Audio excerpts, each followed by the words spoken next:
And are there any public comments? No, sir. All right, thank you. I guess what we need first is we need a motion to excuse Commissioner Stevens from the... I'll make a motion that we excuse Commissioner Stevens from today's meeting. All right, and I'll second it. All those in favor? All right, thank you. All right, the first item on the agenda here is the minutes from the July 19th meeting.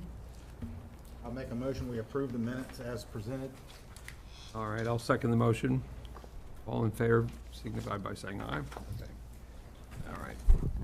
All right, now we now have a group of things on this, on the approval agenda here that we just went over, so we'll go over them because everyone wasn't here, so, but any questions, please, do ask. All right, the first one is the fiscal year 2024 water protection plan. Mr. Burrows?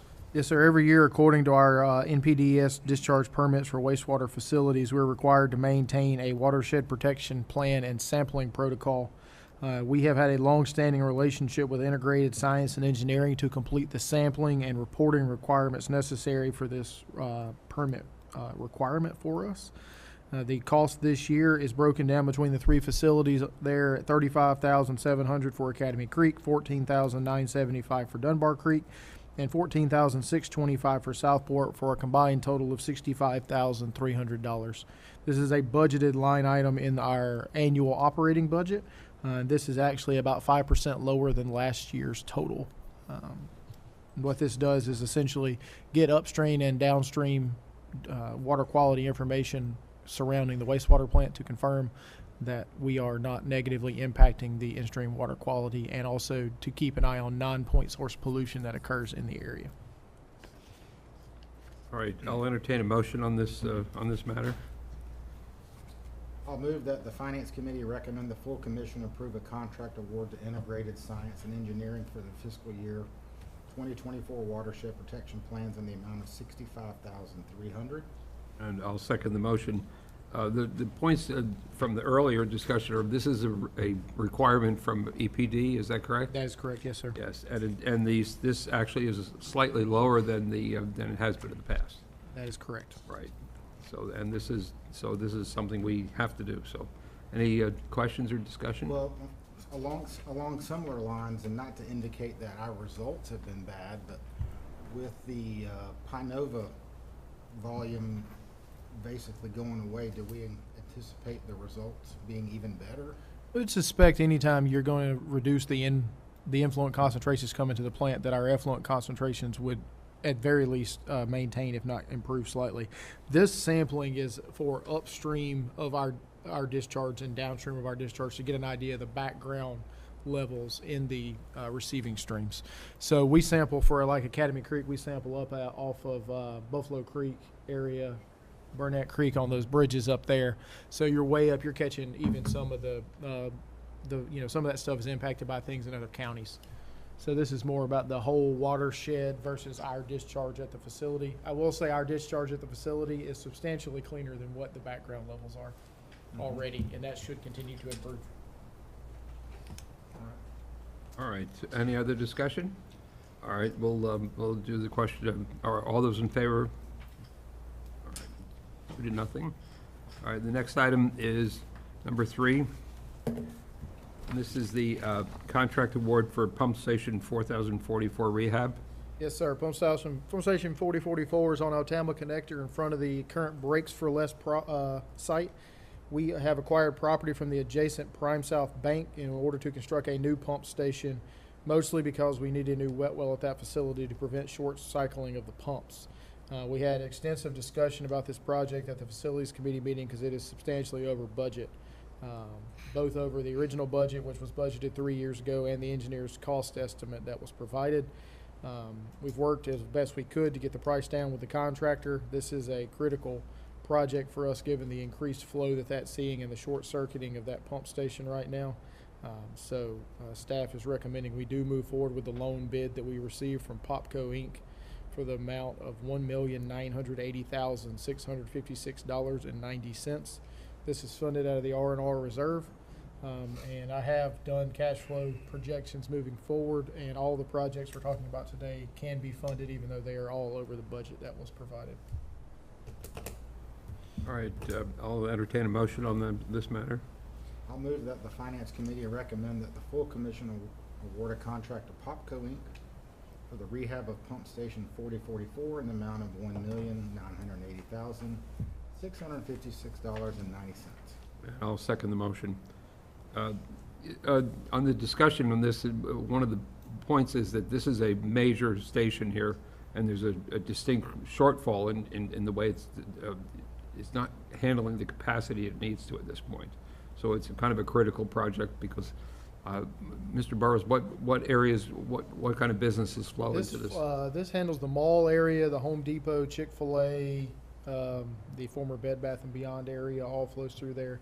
You've got the residential areas adjacent to Scranton Connector, Pepper Tree Crossing, for example, that commercial district there, the areas around Walmart, all flow into this pump station. So it's a fairly nondescript pump station, but it handles a whole lot of commercial flow in the district. And this is the pump station that's very visible when Highly you're in the corner there. It stands out right in front of the business. I think if you've driven by there, you've noticed it. And we're actually going to be moving it over closer toward the bank there, and it'll be significantly less obvious and fenced in with some fencing that's going to kind of obscure the whole thing. So, any questions on that matter? All right. All those in favor signify by saying aye. Okay. All right. All right. Next item is The 3 pump station job, 3101 is at the South Mainland on Southport Parkway. 4001 is in downtown Brunswick on Newcastle. And 4002 is in downtown Brunswick on, was that Union or Albany? Anyway, right there in the back parking lot of Tate's and across from Indigo. It's got the mural on it. These 3 pump stations were put out for bid earlier, and we came back with substantially higher bids of $3.85 million. We rejected those bids and reduced the scope to almost exclusively electrical rehab and some minor station building improvements at Pump Station 4002. We got the bids back. Popco Inc. was again the lone bidder on this project. We worked with them on this project to reduce the cost, and the way we've done that is we will be providing bypass services for all 3 of these pump stations. That reduced the bid price for the contract approximately $600,000. Popco is aware and is accepting of these terms, and our staff has also agreed to take on the bypassing challenge here. These are much easier stations to bypass than Pump Station 4044, which is why we have agreed to bypass these. Bid price with us providing bypass is $1,755,317. Budgeted amount was $1,425,000. These 3 are funded out of the R&R reserve as well. all right. I'll entertain a motion on this one. I'll move that the Finance Committee recommend awarding a contract to Popco Inc. for the rehab of pump stations 3101, 4001, and 4002 in the amount of $1,755,317. And I'll second the motion. Any discussion on Did this? they give a detailed bid, and then you go through and you determine like the bypass expense, and you say, okay, let's take this? On this one, we did. We looked at the bypass numbers, and we noticed they were large particularly on the 4002 station. We have an existing bypass pump there that we can utilize, and we looked at it and said we can provide bypassing more cost effectively than this bid price is. Right. So in the discussion we had earlier, it's going to reduces it by close to $600,000, but our cost for doing that is Will going be to be much less significantly lower than that. So we are utilizing our own services to reduce that. So it's a lot of discussion and great discussion in the Facilities Committee about ways we can potentially get more people interested in doing our projects. Obviously, we would love to get more than one bid on a publicly bid job, but in the current contractor market, it's a struggle for everybody to get bids. Let me ask about the electrical in these pump stations. Typically, what's the lifespan of the electrical in there? 15 to 20 years is about what you'll see before you'll need to get them replaced. It depends on the conditions, whether they've got gases that are consuming some of the electrical, causing corrosion, which in this, I know at Pump Station 3101 and 4002 has been a big issue, is just some deterioration of the existing electrical because of sewer gas issues. So these are important projects. These were listed in the master plan as high priority through our asset management scoring system. All right. All right, any other discussion on this matter? All right, all those in favor? Passes 2-0. All right, next one is the capital equipment purchase for. No, we skipped the water loops. Oh, I'm sorry, was North Mainland Water Loops? Yes. Yes, sir. So this is another project. This will loop portions of our system and water system in the North Mainland District. Currently, if you look at a map of our water system, the area around exit 38 is single fed from exit 38 all the way down Kate Road to the railroad tracks. So if there's a break at the end of Kate Road that we can't handle under pressure, we basically shut off the entirety of exit 38 out of water in order to fix that repair. And so this is 3 locations. One of them, and we can pull these up on a map, is off of Perry Lane Road, very near the new Warehouser facility that will go down an adjacent street called Bailey Road and tie in on Old Jessup. That will loop the system there, provide increased connectivity at Millennium Park, or right there at the Millennium Boulevard, right there by the bowling alley. We will bore under Golden Isles Parkway and tap in over there by Toucans and tie that system together. And then the one at Haltala will be at Kate Road to Old Jessup, right there near the I-95 elevated storage tank and the elementary school right there. So we got 2 bids on this. The low bid was Valancourt Construction, who we have not worked with previously. However, we have checked references and they have become highly recommended at $2,996,458.60. We did get 2 bids, which was pleasant on this one, and both bids were in 5%. So while it is over budget, it appears to be what the going rate for this type of work is at the moment. So staff does recommend awarding to Valancourt for the $2,996,458.60. Do I hear a motion on this? Move the Finance Committee recommend the full commission accept the bid for IFB 23-011 construction services for North Mainland Water Loops in the amount of $2,996,458.60 and award a contract to Valancourt Construction. I'll second the motion on that. Mr. Burrows, didn't we have a water break in that area? We've had multiple breaks in that area in the last few years, and we do end up shutting off a huge amount of customers in order to do the That would repairs. include hotels in the area? Hotels, restaurants, schools. There's a lot of high water users in the area that get shut off at that time. And of course, if we have to shut it off because the pressure got too low, we have to put out boil water advisories for the whole area in that district, and that can be challenging for their customers. A lot of calls. A lot of calls, yes, sir. Testing the new training from the employees Yes. on customer service here. Absolutely. So, yeah, and this is one of those things that behind the scenes we're making our system better for our customers, and they only care about having their water, so. But, I mean, it is something, redundancy obviously is something important. Should have been done probably originally, but nevertheless, it's a good time to do it, so. All right, any other discussion on this matter? All right, all in favor? All right, passes 2-0. Okay, now we're up to the capital equipment purchase for Dunbar Creek deionized water system. Yes, sir. Deionized water is used in laboratory settings because it is non-reactive and doesn't interfere with the test results. Dunbar Creek has a lab where we run the samples for both Dunbar and Southport, and we are in need of replacement. This was an approved item in the fiscal year 2024 budget. Total budget request was $29,000. However, the quote came back at this point at $31,714. We do feel comfortable moving forward because we did save money on some of our other capital items that were awarded last month compared to budget.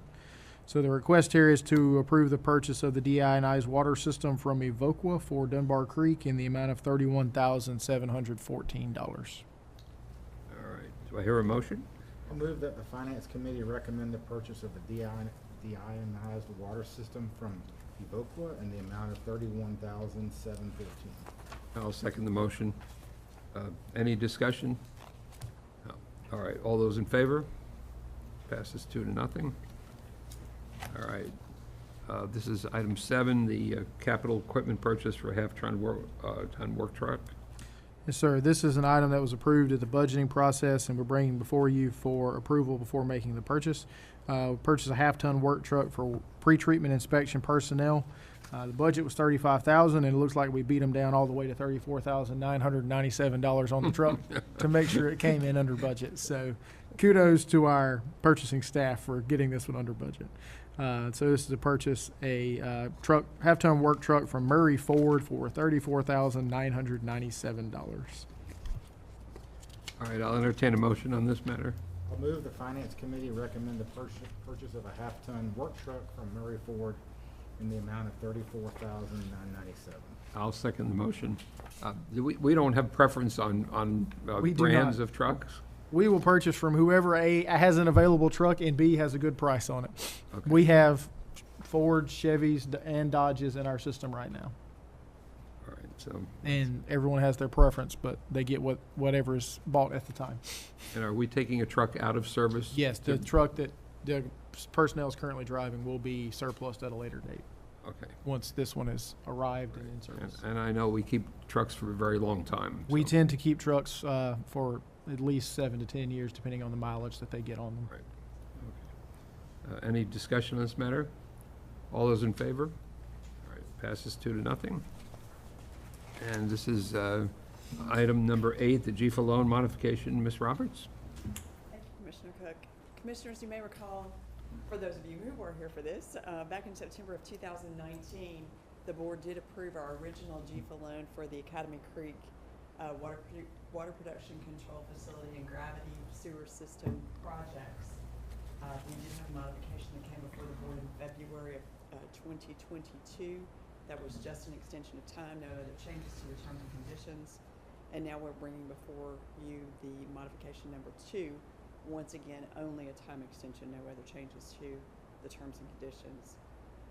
Because of the continuing COVID impacts that we're continuing to see with our supply chain issues and labor challenges, we are requesting this time extension. GFA has granted this, and now they want official board approval to do so.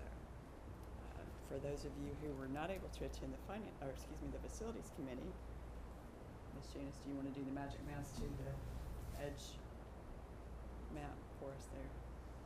I can do so if you'd like. Yes. There it is. There you go. This map was shared by Mr. Burrows at the Facilities Committee of the work that remains to be done. This is the cured-in-place piping for Basin 4002, and you'll notice there is quite a bit of an area that will be covered with this project. About 30,000 linear feet of pipe. All the pink lines that you see on that will be trenchlessly rehabbed with the CIPP process. All right, I'll entertain a motion. And I'll make a motion that the Finance Committee recommend the full commission approve the modifications for time extensions for GFA loan CW 2019008 in the form of the attached resolution. I'll second the motion. So this is just continuing on with the work to fulfill the loan, right? Yes, sir, Oh, that's yeah. correct. Okay. This was originally planned work with the loan. Academy went a little longer than we would have liked for it to, and we didn't want to bid this one out till we had the final dollar value at Academy. What's the interest rate on that? 2.38. We pay interest on what has been drawn down thus far, but we haven't begun repaying principal yet. So it's costing us quite steep. We would still be paying that interest, but yes, sir. Yeah. It's just rolled over into There the. you go.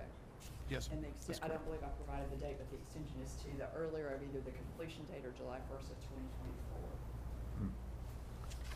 Hopefully before July 1st, but we shall see. And then we'll be going out to bids on this Very soon. soon. Okay. Yeah. How much money's left in it?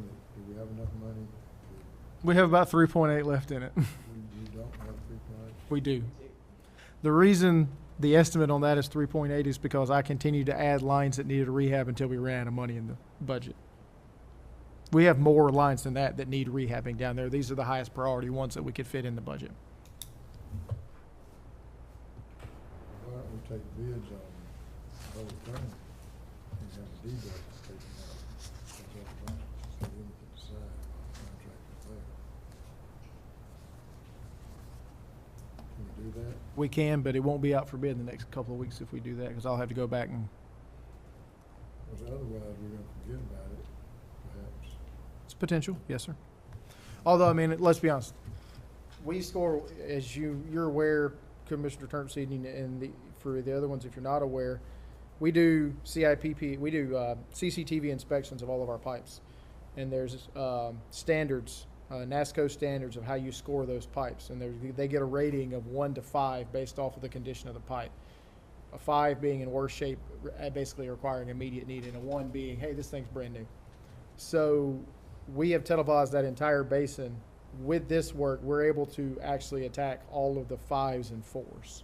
There's still some 3s that we could go after if we wanted to, but those are things that we could shift off down the road as well.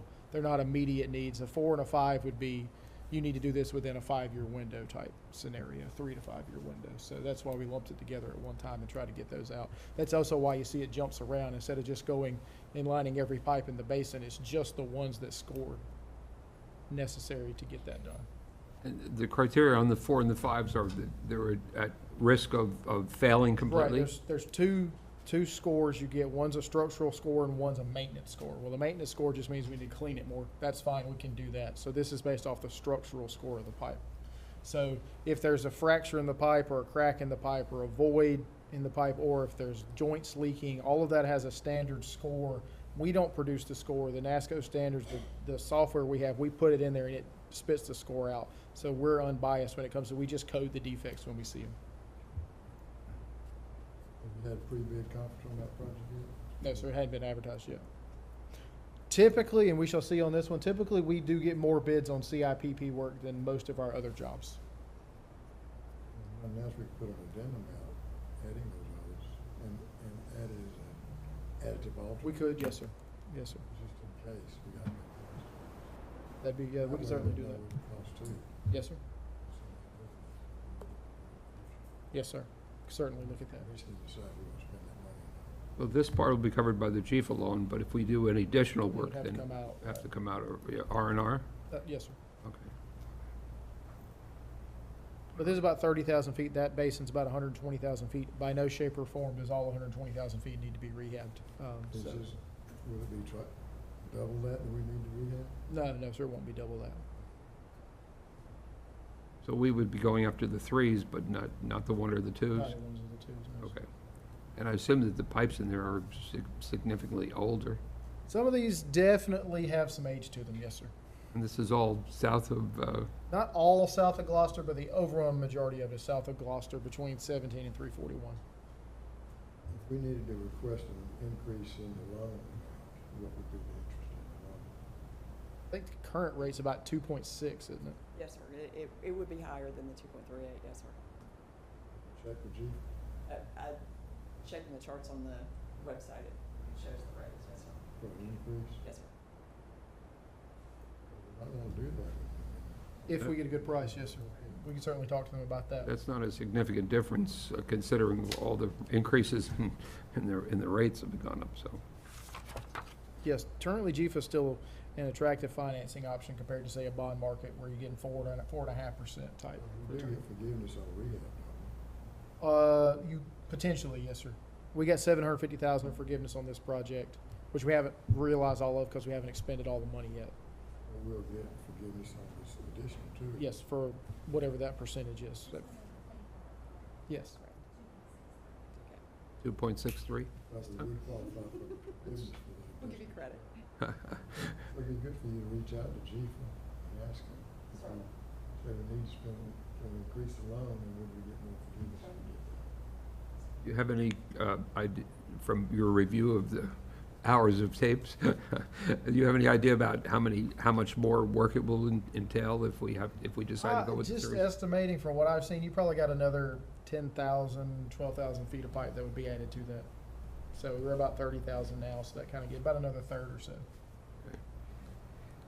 So give or that take. might make it more, the contractor might like to do that and stay in there and just do more work.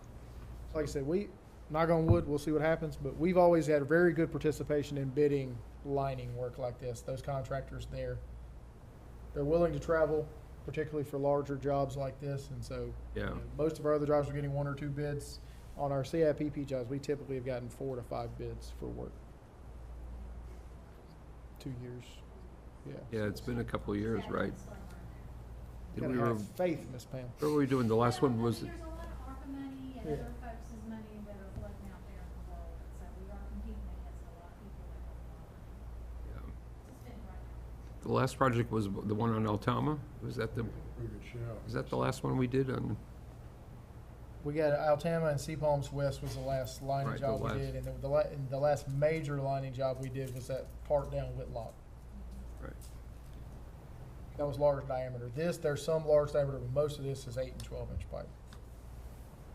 Okay, I think we had a motion in a second already.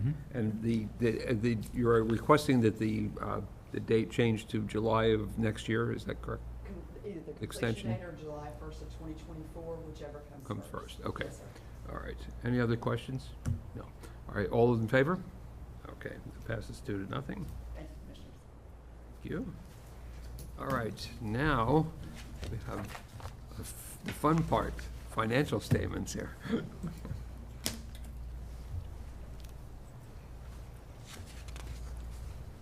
Good afternoon. We have the financial statements as of July the 31st, 2023. We'll start with our balance sheet. At the top, you will notice that I've highlighted the left-hand column for June 30th, 2022. Those numbers will not change until we have completed the audit and we can get the final numbers in there for June 30th, 2023. You will hear a lot of we are in the midst of our audit, preparing for our audit. The auditors are going to start field work anytime we can get a trial balance up to them. So you will hear a lot of, this has been changed, we're waiting for this. These numbers, when this report ran, these numbers changed like the next day, on some of this and on the June stuff. So bear that in mind. The first highlight is intergovernmental receivable. That is the anticipated SPLOST checks for April, May, and June. I think we'll receive those after the county meeting approving the IGA. Right. So it's 902,000. Interest receivable, we did with that for June, so that's a carryover from that. It's a $301,000. And billed revenue, we are in the midst of working on that number, so when we come to the meeting next month, that number should be the current number.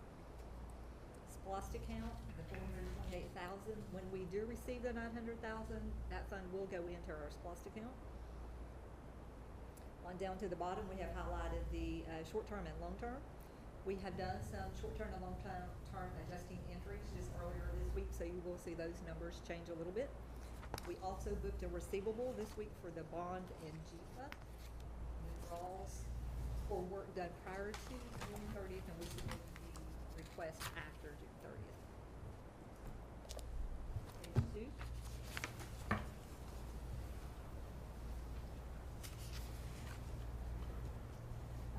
Not a lot on this page. I will just make a note of the pension liability. That is one of our last entries that we do make for the audit, so we'll see that pop up sometime around the first and the middle part of September. And then we'll see that number change at that point.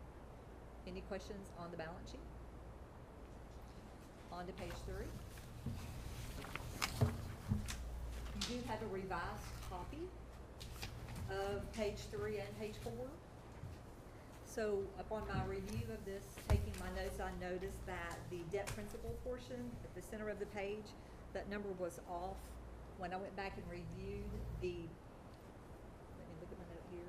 The debt principal for the 2017 bonds was $597,630. That number was front-loaded into the month of July and not allocated monthly throughout the year. So I made the correction, hence the new version. So instead of 703, it's 155. Yes. Correct, Okay. yes.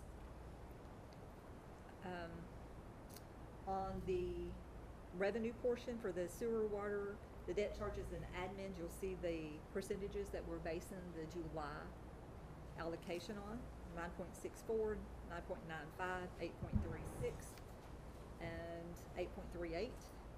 We are currently over budget, over the projected budget by $196,759. That will bring us to a net revenue of sorry, negative, or under budget on that portion of 109,094. With the correction for net revenue before capital tax, that's at a loss of 148,849. That does include $1.2 million worth of purchase orders, Yes, and I'll of, get to that on the of which expense page. several of which are annual purchase orders for the full amount of the contract, so.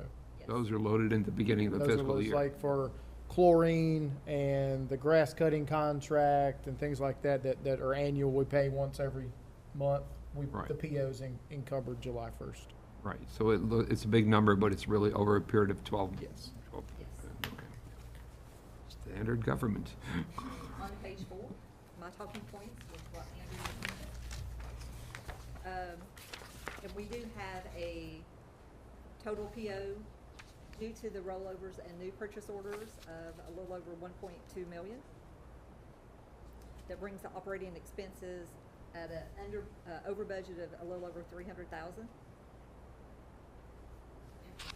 If you'll notice the bad debt expense, that is over budget by like about 50,000.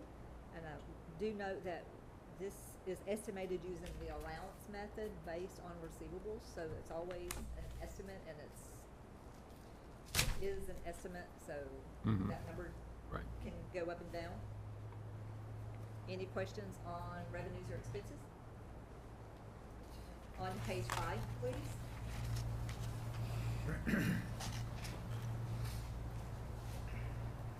So we have our supplemental schedule of cash balances. I've highlighted the cash and cash equivalents to a little over 2.1 at the end of July. Also at the bottom, the construction fund. As mentioned earlier, we did do a draw in July for that. Oh, I'm sorry, this is August. So we just did a July and August. I'm sorry, we just did a draw in August of a little over $1 million, so you'll see that change the upcoming months.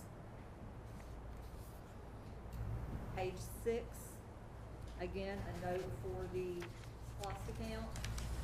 Upcoming checks will go into the SPOS, so we will have an overnight SPOS and when the time comes, an investment SPOS. Okay. And Mr. Owens will monitor, he does the monitoring on the overnight cash versus the investment funds to see which is the best place for those funds. And recently, we've seen some benefits to purchasing bonds again. We've been able to buy a few bonds recently at a discount. So, in effect, on those bonds that we purchased recently, we're earning more than the yield amount stated. For simplification purposes, if you put the discount in year 1, some of those bonds would be earning a little bit over 5% for year 1, and then the 4.625% for the remaining years. That seems to be the standard yield that we've been seeing on two-year bonds, 3-year bonds. Mhm. So we've recently bought a few of those, but we've also left a fair amount of our money from our investments into the cash money market funds, which is we're earning about 4.9% at the moment. And we've seen our portfolio yield probably increase about 5 basis points per month, each month since we've started doing that.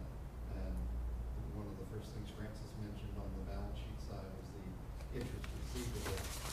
That's basically due to our changing up of our funds as far as moving things into higher yield items, also moving more cash out of previously overnight, which last year earned nothing. This year is earning 4.5, 4.25 to 4.5, I think, at the moment.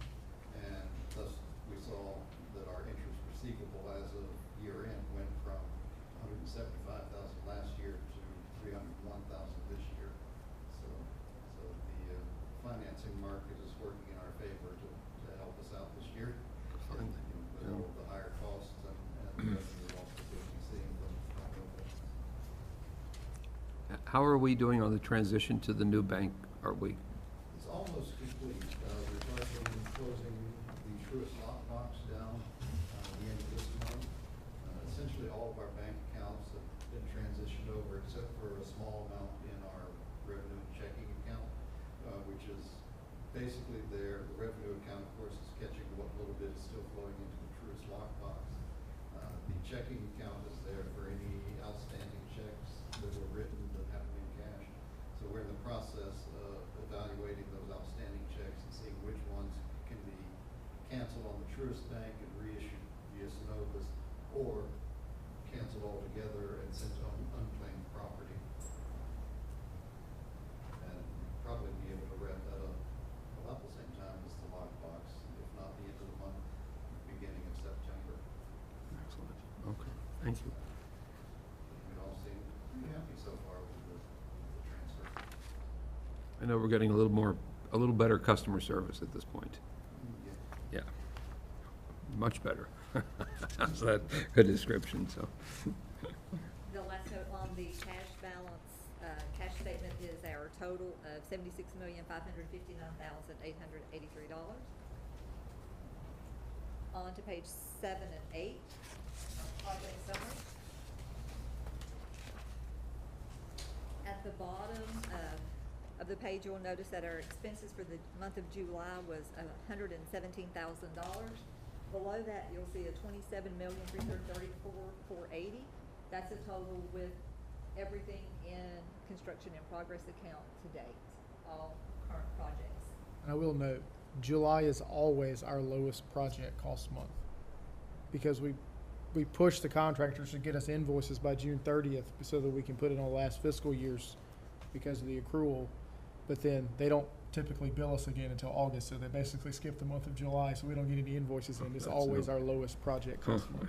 And there's always a timing issue of Yeah. that. The Right. invoices, the payups come in after we run financials by the time they get through the process. So the 17,000 is a deceptive number. A little bit deceptive, yes, because I know we just cut a $500,000 or $400,000 check, so When we get a contractor's pay request, how long does it take before we process the check? less than 2 weeks. So as soon as planning and construction sign off on everything, we put it in and process it in the next payroll. We're trying to Next pay what? The next check run. the next disbursements. So you don't cut checks every day? Once a week normally for payables and once a week normally for deposit refunds. How long does it take planning, engineering to approve the pay? Usually less than a week. Usually, unless there's an issue with the invoice that we're having to go back and forth about. We're able to just modify it and pay a less amount? No, sir.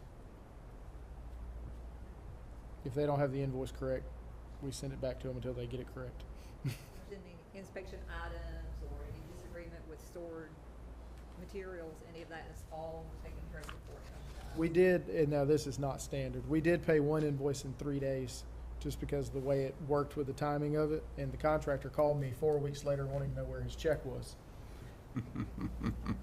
Because he saw the deposit go in, but he thought that couldn't possibly been for that Couldn't month's possibly in payout. 3 days. Couldn't have possibly been in 3 days, so. One of the things we try to tell all our folks. That is one of the ways we try to separate ourselves from the other utilities, is we're gonna pay contractors on these projects rapidly. Are we doing physical checks or more physical checks or more electronic payments at this point? We're currently doing more physical checks, but we are doing EFT payments for those, construction. It's up to the contractors. For It's large checks, we'd rather do the EFTs, but some of them don't want them. Yeah. So they're driving some of that, but we have the capability. We offer it to them, Yeah, and yeah. just simply because, we don't wanna mail a check out that's, a $500,000 check and they get lost in the mail. That's a lot of, We have had that We've happen. had that happen Yes, I before. remember, yes. so we're trying to do that on Cashed in those. somewhere else. But some contractors are just not comfortable receiving electronic payments. They're more familiar with getting paper checks and recording it. We had actually one who was EFT and switched back to paper check. Maybe we should have them come in for a little training about the benefits of EFTs. We had to move some of our other payables, like Georgia Power. Yeah, yeah. GMEDs, all of those over to EFT payments. With Georgia Power, you almost have to pay them electronically, or there's no way you can mail them a check before their due date. Yeah, that's true. I don't think I was given an option when I opened It's, my account here. It was just, that's it, so. By the time we get invoices in, process them, and cut checks, and put it in the mail, by the time it spends 5 days in the mail, it's Late. late, so. Yeah. Yeah. All right. On to page 8. Okay. Again, this is just a breakdown of that 114,000, 82,792 was R&R projects, 35,000 was some building. Questions on our July financials? I do have one question, and this not, when you say, I guess I've kind of smiled when you said we're doing a trial balance, because having worked for government, and I actually, even though I was in the computer department, we worked under finance, and I know what trial balance means. It means essentially you go over every little detail, so. So I spoke with Brenna Burke, who is the project manager, I guess, for our auditors, Right. Martin and Jenkins, earlier today. Right, yeah. We anticipate getting most of the stuff to them by Friday or Monday, and we'll get them the trial balance, and they can start doing some testing. There will still be a few adjusting entries, and we'll just adjust back to the trial balance.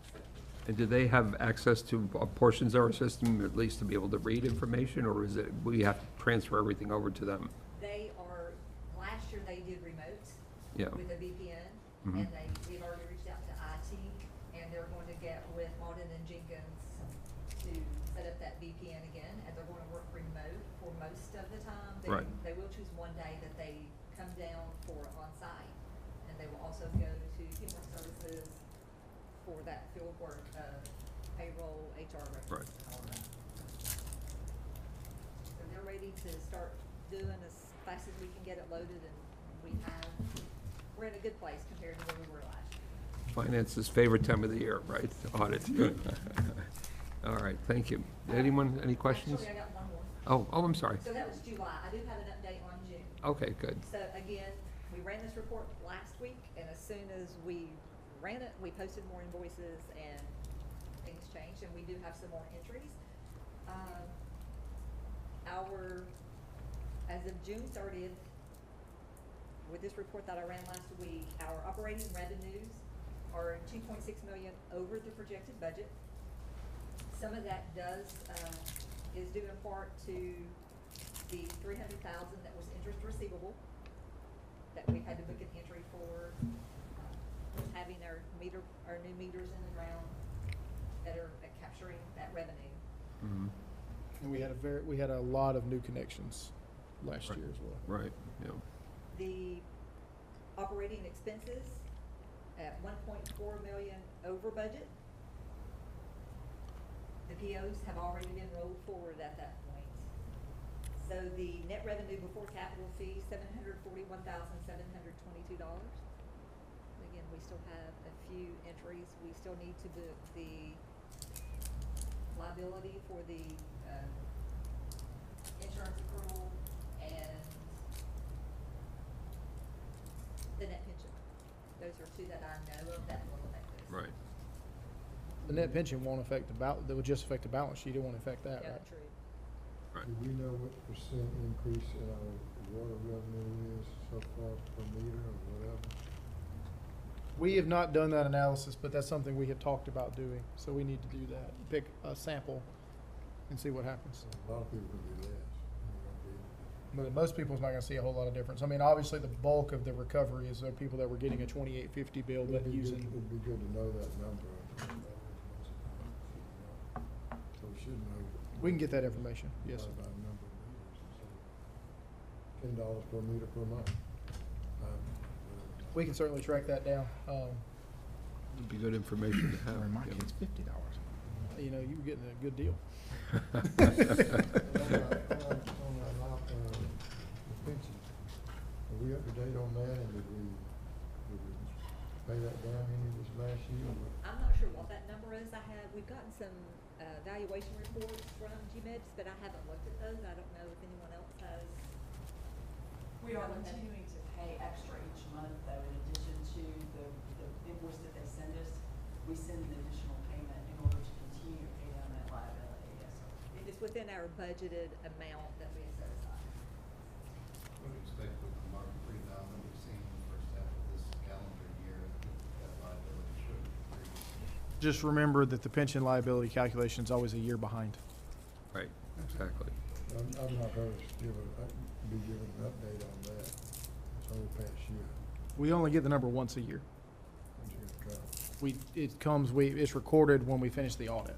So in September is usually when the auditors get together, compile Right. that information Right. from wherever they gather it and. Yeah. And there's lots of moving parts because it has to do with the expected rate of return and, you know, what's going on with that, so. That was just within the last couple of weeks, we were submitting, employee census information to the actuaries, for the evaluation that they'll do as of the end of this coming year.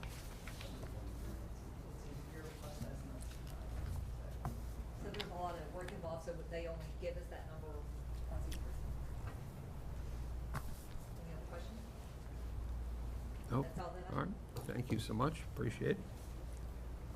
All right, is there anything else? No? Not for me, sir. Okay, good, all right. I guess we'll adjourn the meeting.